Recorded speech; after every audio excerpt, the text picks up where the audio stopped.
Hello world, Frickin' Jim's Hand here, and this is how I control a motorcycle clutch. With the FU finger always touching the lever, and all the other fingers always gripping the bar. So why am I telling you this? Well, a well-respected member of the Frickin' Jim crew on Patreon asked if I could make a video on clutch control, but I'm not a professional and half the time I have no clue what the heck I'm doing on a motorcycle, so I'm just going to explain how I ended up using this style. So I started out how I think most people start out, which is just using their whole hand and just easing the clutch out just to get moving, and then after that releasing the clutch and just holding the bar with the entire hand.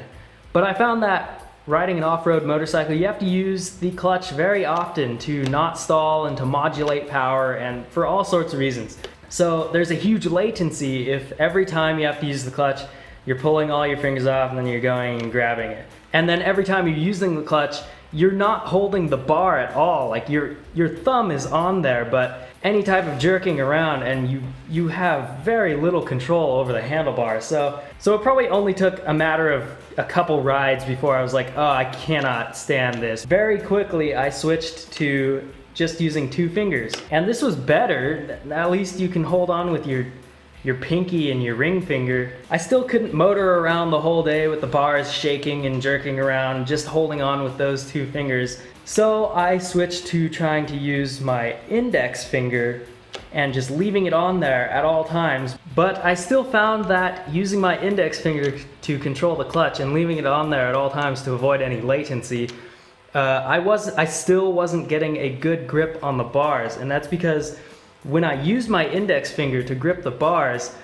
my thumb is actually reaching around and pressing my index finger into the bar, and I'm hardly actually using any strength from my index finger to grab the bar. I'm using my thumb, and my thumb has a lot more muscle and endurance, and it can do that all day. It can just kind of reach around and clamp the index finger on the bar, so I can have an all-day strong grip without wearing out my small fingers. So I went to giving the middle finger a shot, and I found that there was almost no downsides to it.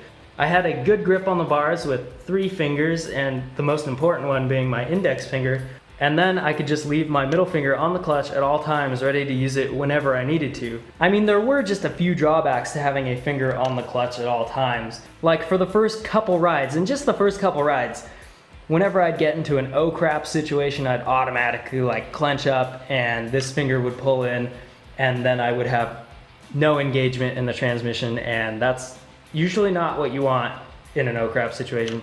But after just a few rides, that really just went away, and just leaving the finger there and not clenching with it when I needed to just became natural, and now this is just how I ride. And establishing this form is about the extent of my philosophy on clutch control, because once I had this, I could use the clutch whenever I want, however I needed to. If I'm getting a little too close to stalling, it's a little movement like that. If I need to launch out of a turn or swing the rear end around or pop the front end up while under power, just pull it in like that and dump it like that. So for me, just establishing this form has been hugely beneficial to my riding. But you know what? That's just me. Don't take this as advice, because like I said, half the time I have no clue what the hell I'm doing on a motorcycle. And then if you watched all the way through this video, let me know, what are your thoughts? Like, do you have any special tricks, or like, what's going on in your head with clutch control? I'd love to find out. So thanks for watching.